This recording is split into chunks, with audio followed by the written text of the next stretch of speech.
சேலம் போறோமோ அங்க சாப்பிட்டுட்டு தான் சேலம் போவேன். அதுக்காகவே கூட சில நேரம் சேலம் போவேன் அப்படிங்கிறது. என்ன சட்டி அந்த வாசனை இன்னும் நம்ம ஞாபகம் வந்துடுது. பிரியாணி சூட்ல வந்து அப்படியே இழகும். அப்ப அந்த வாழை இலையும் அந்த அரிசியும் சேர்ந்து ஒரு பாரபட்சம் பார்க்காம ஒரு வாய் தயிர் பச்சடியோட சேர்த்து பிரியாணி.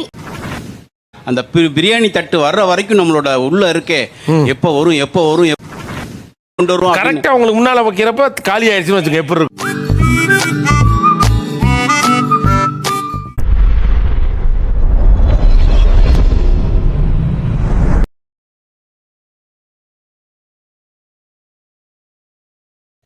இந்தியா முழுக்க இருக்கக்கூடிய பிரியாணிகள் எது சிறந்ததாக இருப்பதாக பிரியாணி ரசிகர்கள் பார்க்கிறார்.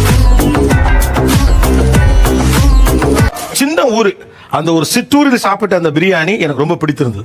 அது இந்த பிரியாணி சொல்றேன், மக்களுக்காக சொல்றேன். பெங்களூர்ல இருக்க ஹொஸ்கோட்டேக்கு வந்து இப்ப ரீசெண்டா போயிருக்கும் போது அங்க விடிய காலையில 4 மணிக்கு ஒரு கிரேசி கூட்டம், கிட்டத்தட்ட ஒரு 1000 பேர் 2000 பேர் 5 பேர் ஒன்னா சேர்ந்த மாதிரி பிரியாணி செய்யறது. அதாவது பாத்தீங்கன்னா பெரிய பெரிய தேக்ஷால, அது ஒரு நாளைக்கு 50 கிலோ 100 கிலோ பெரிய பெரிய தேக்ஷால அப்படிங்கிறது. என்ன சட்டி அந்த வாசனை இன்னும் நம்ம ஞாபகம் வந்துட்டு. சென்னை டு சேலம் டுவர்ட்ஸ் கள்ளக்குறிச்சின்னு ஒரு ஊர் இருக்கு. அத்திப்பட்டி லெவலுக்கு சொல்றீங்களா? ஒரு சமுதாயத்தோட ஓலக்குரல் இந்த உலகத்துக்கே கேட்கணும். ஃபர்ஸ்ட் சாப்பிட்டேன், அதுக்கப்புறம் எப்பெல்லாம் சேலம் போறோமோ அங்க சாப்பிட்டுட்டு தான் சேலம் போவேன். அதுக்காகவே கூட சில நேரம் சேலம் போவேன். மதுரையில 3 அப்படின்னு ஒரு ஏரியா, அழகர் கோவில் ரோட்ல அங்க ஒரு வாய் தாத்தா ஒருத்தர் வச்சிருந்தாரு. 25 rupeesக்கு பிரியாணி. எல்லாரும் கிண்டல் பண்ணுவாங்க, காக்கா பிரியாணி காக்கா பிரியாணி. 5 ரூபா பிரியாணி சாப்பிட்டேன். 5 ரூபா பிரியாணியா? காக்கா பிரியாணி துண்ணா வச்சு டப்பு டப்புன்னு தட்டும் போது அந்த சவுண்டுக்கு அவ்வளவு கூட்டம் கூடும்.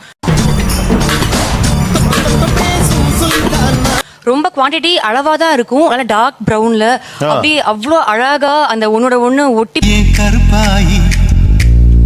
போய் மசாலா எல்லாம் அரோமேட்டிக்கா அந்த அரிசியோட ஒன்னோட ஒண்ணு இணைஞ்சு அவ்வளோ அழகா இருக்கும். ரெண்டு பக்கமே பிரியாணி லவர்ஸ் இருக்கீங்க. பிரியாணியை எப்படி சாப்பிடும்போது அது பிளிஸ் அப்படின்னு ஃபீல் ஆகும். முதல்ல டேபிள்ல வந்து நல்ல தலைவாழை இலையை போட்டு விரிச்சுக்கிட்டு அது வந்து டார்க் கிரீனா இருக்கக்கூடாது, பேல் கிரீனா இருக்கக்கூடாது, நல்ல ஒரு இளம் பச்சை கலர்ல இருக்கணும். அந்த இலை தண்ணி தெளிச்சு நல்ல படிய வச்சு சுட சுட அந்த பிரியாணி சீரக சம்பா நல்லா குழஞ்ச பிரியாணி சென்டர்ல வச்சோம்னா அதுல மட்டன் பீஸ் அப்படியே மேல நிக்குவாங்க. அதை எடுத்து சாப்பிடாம அந்த வாழையில வந்து பிரியாணி சூட்ல வந்து அப்படியே இழகும். அப்ப அந்த வாழை இலையும் அந்த அரிசியும் சேர்ந்து ஒரு டெக்ஸ்டர், ஒரு ஃபிளேவர். சோ பாரபட்சம் பார்க்காம ஒரு வாய் தயிர் பச்சடியோட சேர்த்து பிரியாணி, ஒரு வாய் வந்து முட்டையோட சேர்த்து ஒரு பிரியாணி.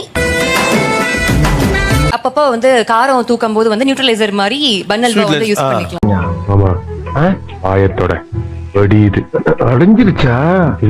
அப்படி சாப்பிடும் போது ஒவ்வொரு வாயும் ஒவ்வொரு காம்பினேஷன்ல சாப்பிடணும். நீங்க பிரியாணி பத்தி ஒரு புக் எழுதிருக்கீங்களா? என்ன புக் அது? பிரியாணிசம் அப்படின்னு ஒரு புக். பிரியாணி எல்லாம் டெக்னாலஜி.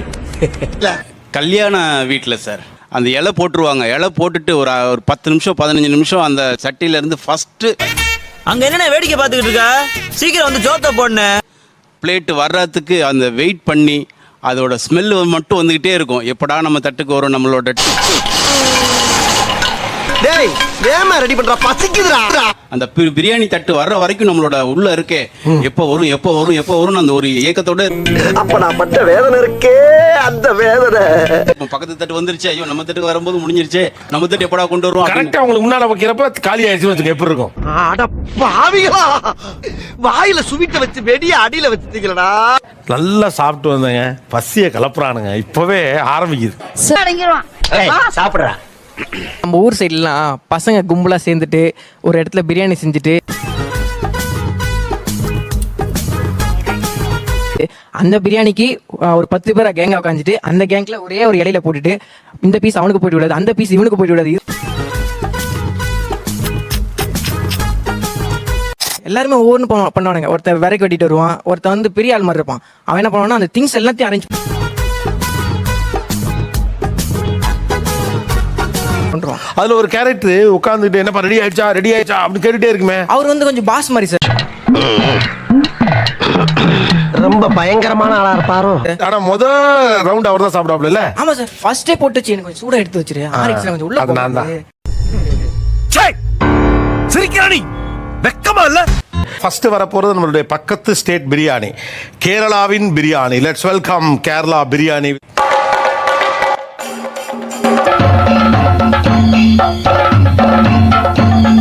இதுதான் தலசேரி பிரியாணியா? என்ன சொல்றீங்க? மலபார ஓபன் பண்ணுங்க. இது என்னங்க நீங்க சொன்ன மாதிரி ஒயிட் பிரியாணிங்க? ஆக்சுவலி இந்த சம்மந்தி கூட சேர்த்து சாப்பிடும்போது தம் கொடுக்கும்போது மசாலா எல்லாம் கீழே இருக்கும், கறி கலக்க மாட்டாங்க. நம்ம மெட்ராஸ் பிரியாணி இப்படி ஆட்டி விடுற மாதிரிலாம் ஆட்ட மாட்டாங்க, அது அப்படியே இருக்கும், அப்படியே தம் கொடுப்பாங்க.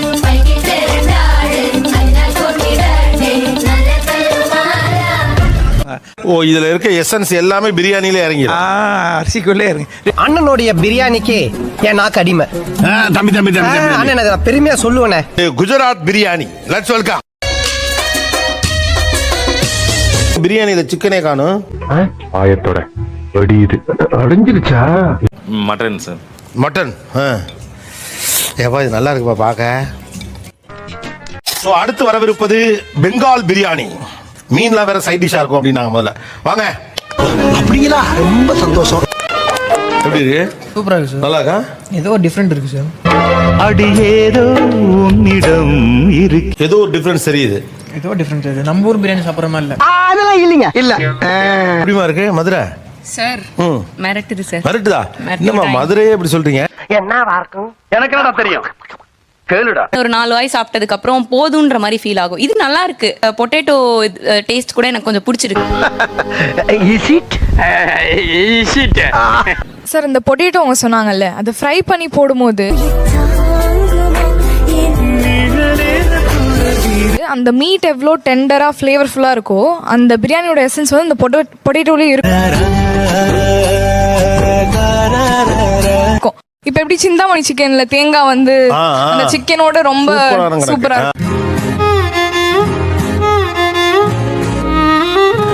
அது மாதிரி அந்த பொட்டேட்டோ வந்து அவ்வளவு சூப்பரா இருக்கும் அந்த பிரியாணி கூட. இந்த எக்ஸ்பிளனேஷனே கரெக்ட் ஆக்சுவலா.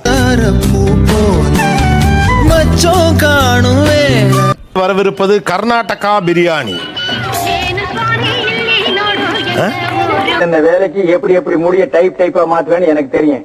இதெல்லாம் நம்ம கிட்ட வேண்டாம் மகனே. அவர் பேசினது எதுவுமே என் காது கேட்கல. சிரிக்கிறானி. நான் எமோஷனலி இந்த ஒயிட் கலர் பிரியாணி ரொம்ப கனெக்ட் ஆயிட்டேன். நீ அப்படி வரியா?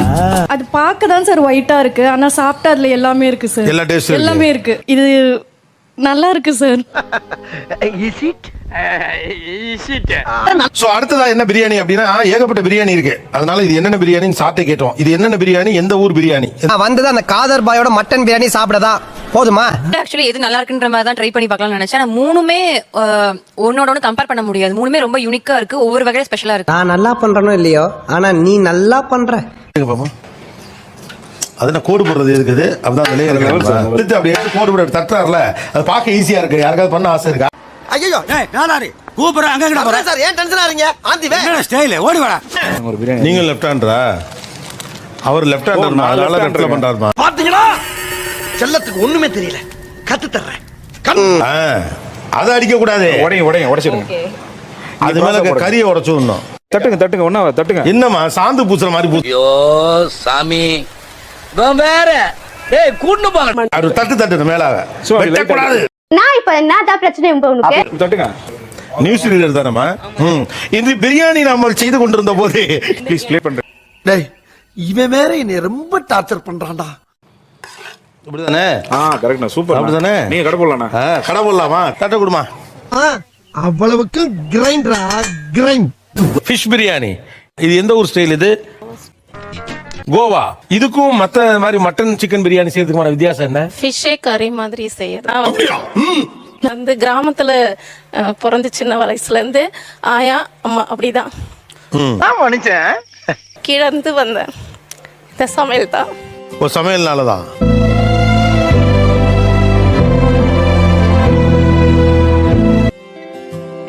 இவர்களின் பிரியாணி யார் சாப்பிட விரும்புறீங்க? இதோ வந்துட்டேன். அடையாப்பா. அதாவது மீனுக்காக இல்ல, உங்க மனசுக்காக. உங்களை மாதிரி மனுஷன்லாம் இருக்கனாலதான் கொஞ்சமாச்சும் மழை பெய்யுது.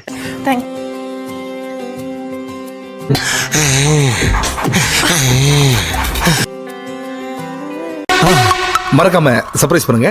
Thank you. Hi friends, thank you for watching my videos. Next videos la pakalam. Tata bye bye.